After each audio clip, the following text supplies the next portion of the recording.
Hi everyone, welcome back to my channel. तो आज हम जो चैप्टर स्टार्ट करने वाले हैं that is salivary gland disorders. Salivary gland disorders में भी in this class we are going to discuss about mucocele. Mucocele एक नॉन न्यूप्लास्टिक डिजीज है। So let's begin. See the first thing you should know about mucocele is that जितने भी हम non neoplastic diseases पढ़ेंगे उन सब में से the most common non neoplastic disorder is your mucocele, और यू कैन से कि ये मोस्ट कॉमन बिनाइन लीजन है सलाइवरी ग्लैंड्स का। Mucocele basically means mucin filled cavity. Okay, muco का मतलब होता है म्यूसिन, सील का मतलब होता है आपकी cavity. So it means mucin filled cavity, एक ऐसी कैविटी जो म्यूकस से भरी हो। Right, see mucocele is of two types. दो टाइप्स होते हैं आपके म्यूकोसील के। पहला type that is mucus extravasation cyst, या आप इसको म्यूकस एक्स्ट्रावसेशन फिनोमिना भी बोल सकते हो, या आप इसको म्यूकस एस्केप फिनोमिना भी बोल सकते हो। It is one and the same thing, just remember all the names. So mucus extravasation cyst और mucus extravasation phenomena, mucus escape phenomena, whatever you want to call. And the second type is your mucus retention cyst, also known as the retention mucocele, also known as salivary duct का cyst या फिर oral sialo cyst, whatever you want to call। See, दोनों जो हैं, दोनों types का clinical features मोर और less same होता है। जो डिफरेंसेस हैं we will discuss them, but उनका जो इटियोपैथोजेनेसिस है कि किस तरीके से वो प्रॉब्लम हो रहा है, the story behind that is different. Right, so first let's talk about the etiopathogenesis. ये होता कैसे है, how does this mucus extravasation cyst occur. देखो होता क्या है, मोस्टली जो आपका एक्स्ट्रावसेशन टाइप का ये म्यूकोसील होता है, this is because of trauma की वजह से होता है। कभी भी आपके जो माइनर सलाइवरी ग्लैंड्स होते हैं उनके डक्ट्स में जब कोई ट्रॉमा होता है उसकी वजह से ये म्यूकस एक्स्ट्रावसेशन सिस्ट होता है। So what is happening here is, अगर ये आपके सलाइवरी ग्लैंड का डक्ट है, किसी ट्रॉमा की वजह से, किसी भी रीज़न की वजह से, आपने देखा होगा कुछ पेशेंट्स जो हैं, कुछ लोग जो हैं अपने लिप्स को खुद बाइट करते हैं, लोअर लिप को बाइट करते हैं, ज़्यादातर चीक बाइटिंग करते हैं, या एक्सट्रैक्शन के टाइम पे बाय मिस्टेक अगर एक्सट्रैक्शन फॉरसेप्स जो है वो आपके लिप्स के ऊपर पिंच कर जाए, उस वजह से ट्रॉमा हो रहा है। तो क्योंकि आपको पता है आपके लिप्स के ऊपर माइनर सलाइवरी ग्लैंड्स होते हैं, तो इन किसी भी रीजंस की वजह से अगर आपके माइनर सलाइवरी ग्लैंड्स को ट्रॉमा पहुंच जाए, okay, there is trauma to them, तो जो सलाइवरी ग्लैंड का डक्ट है वो रप्चर हो सकता है। अब क्योंकि इन सलाइवरी ग्लैंड के डक्ट से क्या पास कर रहा है, म्यूसिन पास कर रहा है, म्यूकस पास कर रहा है, तो ये म्यूकस क्या करेगा, it is going to spill. कहाँ स्पिल होगा, ये आपका डक्ट था, यहाँ पे कुछ ट्रॉमा हुआ, ये जो अंदर म्यूसिन था वो स्पिल हो गया, इट गेट्स स्पिल्ड। ओके, ये आपका स्पिल हो गया बाहर। सो दिस कंडीशन, ये it gives rise to your mucus extravasation type. Extravasation का खुद ही मतलब क्या होता है, एस्केप कर जाना, निकल जाना। सो यहाँ पे म्यूसिन जो है वो एक्स्ट्रावसेट हो गया, एस्केप कर गया आपके डक्ट के बाहर। Right, and then what you see, यहाँ पे क्या होगा, इसके अराउंड क्या होगा, इसके अराउंड होगा आपका connective tissue. Okay, your mucin, the spilled mucin will be surrounded by the compressed connective tissue. यहाँ पे कोई एपिथीलियम नहीं होगी अराउंड दिस स्पिल्ड म्यूसिन, इसके अराउंड कोई एपिथीलियम नहीं होती है। Right, so this is a whole story behind this. कोई भी माइनर सलाइवरी डक्ट को ट्रॉमा हुआ, सलाइवरी डक्ट को कोई भी ट्रॉमा हुआ जिसकी वजह से म्यूसिन जो है वो डक्ट से बाहर आया and it is getting collected with in the gland, but जो आपका डक्ट से बाहर म्यूसिन स्पिल हुआ, दिस इज योर डक्ट, जो म्यूसिन स्पिल हुआ डक्ट के बाहर, that is surrounded by your connective tissue, it does not have epithelium over here. Right, so the boundary of this mucin pool, you can see the boundary of this mucin pool, this is formed by the compressed connective tissue। ये आपका compressed connective tissue है and there is no epithelium present over here। Right, so no epithelium lining is there and we have already studied, जब हम cyst वाला chapter पढ़ रहे थे, कि ऐसी cyst जिसके सराउंडिंग में एपिथेलियम नहीं होता है उसको आप स्यूडोसिस्ट बोलते हो। Now mucus retention cyst, the other type of the mucocele. I am going to write it short form में MRC. तो ये म्यूकस रिटेंशन सिस्ट MRC कैसे होता है? देखो यहाँ का मैकेनिज्म क्या होता है.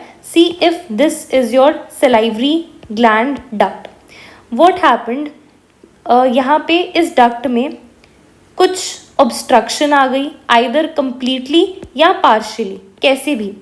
मे बी कोई ट्यूमर है, मे बी कोई कैल्कुलाई है, मे बी कोई बैक्टीरिया का प्लग है, ओके, मे बी कोई स्टोन है. किसी भी रीज़न से आपका ये जो सलाइवरी ग्लैंड का डक्ट था वो ऑब्स्ट्रक्ट हो गया. उसकी वजह से क्या होगा, इस डक्ट के अंदर ऑब्वियसली आपका म्यूसिन था, म्यूकस था, स्वेलिंग हो जाएगी, स्वेलिंग हो जाएगी. एंड यू विल सी इस तरीके से देयर विल बी, यहाँ पे आपका जो म्यूकस है वो इकट्ठा हो जाएगा. There will be formation of the mucus retention cyst. क्योंकि ऑब्वियसली अगर म्यूकस के रास्ते में कोई ऑब्स्ट्रक्शन आ गई है, कोई स्टोन आ गया है, तो म्यूकस का प्रेशर बैक प्रेशर फ्लो करेगा, राइट. तो यहाँ पे स्वेलिंग दिखने लगेगी. And the important thing you have to notice is कि वो जो म्यूकस इकट्ठा होगा ना, जहाँ उसके अराउंड एपिथीलियम होगी. It will be lined by epithelium. Therefore, this will be a true cyst. This is not a pseudo cyst, right? Partial या complete obstruction हो गई salivary gland के duct की. Maybe कोई stone था, कोई bacterial plug था, mucus plug था, tumor था, whatever can be the obstruction. Then you will see कि mucin pool will be formed within the duct. You know, this is the mucin pool. Mucin pool will be formed within the duct. So the boundary of the mucin pool will be formed by the ductal epithelium. This is your ductal epithelium in black. Okay, so this is a true cyst. I hope you got the difference between the mucus extravasation and the mucus retention type. पहले वाले में हमने देखा कि जो आपका duct है, जो सलाइवरी ग्लैंड का डक्ट है, उसका रप्चर हो जा रहा है. There is some rupture, there is trauma, rupture हो जा रहा है और म्यूसिन बाहर स्पिल हो रहा है. And surrounding the mucin is your connective tissue. But जो सेकेंड वेराइटी मैंने यहाँ पे आपको बताई म्यूकस रिटेंशन सिस्ट में, उसमें कोई ऑब्स्ट्रक्शन आ गया है, जो मैंने आपको रेड में दिखाया है, right. There is some obstruction, there can be a stone, calculi, tumour, anything, because of which mucin जो है वो सलाइवरी डक्ट के अंदर ही इकट्ठा हो रहा है. And this is lined by an epithelium, so the mucus retention cyst, it is a true cyst. Now what are the clinical features? See, अब दोनों में से कोई भी टाइप हो, whether it is mucus extravasation type जो हमने पहली पढ़ी या mucus retention cyst, दोनों में ही जो swelling होती है that is dome shaped swelling, soft swelling होती है, फ्लक्चुएंट स्वेलिंग होती है, मूवेबल स्वेलिंग होती है. ठीक है, अगर तो स्वेलिंग जो है वो सुपरफिशियल है, ऊपर ऊपर ही है आपके म्यूकोजा के, then it will appear blue, blue colour का आपको ह्यू दिखेगा उस स्वेलिंग का. बट अगर वो स्वेलिंग डीप है देन आपको ऊपर के म्यूकोजा का नॉर्मल कलर दिखेगा, right. Now some more features which you should know. यहाँ पे मैंने एक डिफरेंस टाइप बना दिया है. On the left hand side you have your mucus extravasation phenomena cyst, and on the right hand side I am going to mention the features of mucus retention cyst. तो mucus extravasation cyst ना most commonly आपके lower lip पे देखने को मिलता है, क्योंकि मैंने पहले ही जब मैं आपको समझा रही थी मैंने बताया कि mucus extravasation cyst जो है मोस्ट कॉमनली लोअर लिप पे देखने को मिलता है. अगर पेशेंट को हैबिट है लिप बाइटिंग की, चीक बाइटिंग की, एंड यू सी कॉमनली जो लिप बाइटिंग की हैबिट है ना वो लोअर लिप पे ही होती है. सो लोअर लिप जो है इट इज़ वेरी इंपॉर्टेंट. आपको ना कॉमन साइड्स पता होनी चाहिए इन दोनों की, बिकॉज वेन एवर अगर MCQ फॉर्म में क्वेश्चन पूछा जा रहा है देन वो आपको साइड लिख के देंगे. You have to yourself figure it out कि वो म्यूकस एक्सट्रावसेशन की बात कर रहे हैं या वो म्यूकस रिटेंशन की बात कर रहे हैं. सो म्यूकस एक्सट्रावसेशन वाली जो है ना वो लोअर लिप पे मोस्ट कॉमनली होती है, followed by buccal mucosa, tongue, followed by the floor of the mouth. जबकि अगर हम म्यूकस रिटेंशन सिस्ट की बात करें तो वहाँ पे मोस्ट कॉमन साइड जो होती है आपकी अपर लिप होती है. नेक्स्ट पॉइंट, एक्सट्रावसेशन वाला जो है this is more commonly seen in the first 3 decades of life, whereas जो mucus retention cyst है this is more commonly seen in the adulthood and the old age. Again next point, mucus extravasation cyst जो है वो accessory salivary glands को, minor salivary glands को ज़्यादा effect करता है। जैसा हमने देखा कि लोअर लिप पे ज़्यादा होता है और लिप्स के ऊपर आपके माइनर सलाइवरी ग्लैंड्स होते हैं, जबकि जो म्यूकस रिटेंशन सिस्ट है मेजर और माइनर दोनों को इफेक्ट कर सकता है। ऐसा नहीं है कि इफेक्ट नहीं कर सकता, it can effect your major salivary glands as well as your minor salivary glands, but major में भी मोर कॉमनली पेरोटिड जो है वो इफेक्ट होता है, right. Now what is the histopathology, what do we see under the microscope. अगर हम mucus extravasation cyst को माइक्रोस्कोप के अंदर देखते हैं तो वो किस तरीके की दिखती है, you just need to remember this diagram and you will be clear with it, right? See, I'm going to use pointer for this. ये है आपकी oral epithelium, ठीक है। oral epithelium के नीचे will be of course your connective tissue. connective tissue में क्या देखने को मिल रहा है, रेड कलर में ये आपका compressed connective tissue है। compressed connective tissue के अंदर ब्लू कलर में is your spilled mucin, right क्योंकि मैंने आपको बताया था म्यूकस एक्स्ट्रावसेशन सिस्ट कैसे फॉर्म होती थी।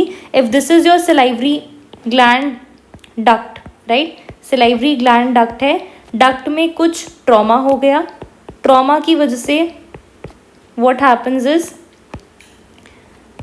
जो म्यूसिन अंदर था वो बाहर जो है वो स्पिल हो रहा है, पूल बन रहा है म्यूसिन का इस तरीके से, spilled mucin is there and of course बाहर is your connective tissue, but because you see this mucin is present तो इसके आगे पीछे का जो कनेक्टिव टिश्यू होगा ना वो कंप्रेस हो जाएगा।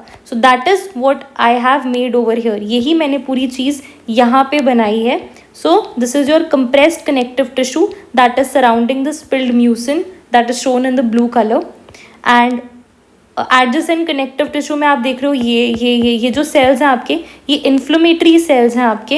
इन्फ्लेमेटरी सेल्स में can be anything, lymphocytes, leukocytes, PMNs, right. So these are your inflammatory cells. ये चीज़ क्या है, सी व्हाट हैपन्स समटाइम्स कुछ ओकेजनली, नॉट हर एक एक्स्ट्रावसेशन टाइप ऑफ म्यूकोसील में, कुछ ओकेजनल एक्स्ट्रावसेशन म्यूकोसील्स में आपको फीडर्स डक्ट दिखता है। Let's understand whatever I have told you that there is compressed connective tissue, of course I understand this, there is no epithelium. See अगर मैं इस स्पिल्ड म्यूसिन की बात कर रही हूँ तो इसके सराउंडिंग में कोई एपीथीलियम नहीं है, it is just the compressed connective tissue. क्योंकि जो आपका सलाइवरी ग्लैंड का डक्ट था वो तो रप्चर हो गया ना, तो एपीथीलियम यहाँ पे नहीं है, that is why we are calling it as pseudocyst, right. So compressed connective tissue है, एपीथीलियम नहीं है म्यूसिन फिल्ड कैविटी के around, that is why we are calling this as pseudocyst. And we saw mucin filled cavity connective tissue में, right, inflammatory cells हैं connective tissue में। You can also see mucinophages here. Mucinophages क्या होते हैं, mucinophages होते हैं आपके macrophages which are filled with mucin, वो भी देखने को मिल सकते हैं यहाँ पे आपको कनेक्टिव टिश्यू में। Then feeders duct, feeders duct क्या होता है, that from the adjacent salivary gland it might be draining into the mucin filled cavity। Adjacent salivary gland से आपको फीडर्स डक्ट देखने को मिल सकता है। फीडर्स डक्ट जो होता है इसका फ्लैटेंड एपीथीलियम होता है, just a brownie point in case you can remember it, right. Now moving ahead with the mucus retention cyst. Mucus retention cyst में you are seeing this is your oral epithelium, ठीक है। Oral epithelium के नीचे this whole is your connective tissue. अब आपको क्या दिख रहा है, जो आपकी म्यूकस रिटेंशन सिस्ट है, I already told you that this is a true cyst, so therefore it will be lined by an epithelium. एक एपीथीलियम लाइंड कैविटी होगी जिसके अंदर आपका म्यूसिन भरा हुआ होगा, कलेक्टेड होगा। सो ये ब्लू वाला जो है this is your whole mucin, इसके अराउंड आपकी ये एपीथीलियम है। एपीथीलियम कैसी है, epithelium can be cuboidal, can be columnar, can be और thin non keratinize stratified squamous, it could be anything, right. और इसके अंदर आपका म्यूसिन भरा हुआ है। अब यहाँ पे कभी कभी what do you see papillary folds in this epithelium. Are you able to appreciate this is, ये आपका जो है ये आपके पैपिलरी फोल्ड्स हैं एपीथीलियम के अंदर, राइट। ये भी आपको ओकेजनली यहाँ पे दिख सकते हैं। So what else do we need to discuss, that epithelium lined mucin filled cyst is there, that is why we are calling it as true cyst, right? And the epithelium can be anything. It can be columnar, cuboidal, stratified, squamous, it could be anything. Connective tissue जो है इसमें कोई inflammatory cells नहीं होते.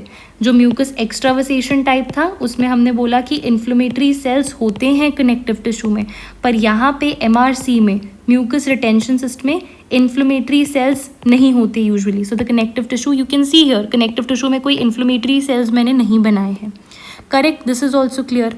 Now talking about the treatment, simple सी कहानी है. जो एक्स्ट्रावसेशन टाइप का म्यूकोसील है वो कभी कभी खुद ही रप्चर होके खुद ही ठीक हो जाता है, बट अगर वो वापस से रीअकर हो रहा है या हमको लग रहा है कि वो खुद से ठीक नहीं हो रहा, then we can of course surgically excise it. And it is advisable कि आप सर्जिकली एक्साइज कर रहे हो तो एडजेसेंट सलाइवरी ग्लैंड को भी रिमूव कर दो ताकि उसकी फर्दर रिकरेंस ना हो. एंड सिमिलरली जो म्यूकस रिटेंशन सिस्ट है, यू ट्राई कंजर्वेटिवली आप उसको सर्जिकली एक्साइज कर दो along with the gland. If you do not remember even anything, you should know that the treatment of mucocele is simply surgical excision. So guys, that was all for today's video. If you have any doubts, please feel free to comment down below and I'll try to solve them. We will be meeting super soon with a new topic of salivary gland. So till then, take care, goodbye, and please don't forget to like, share and subscribe to my YouTube channel.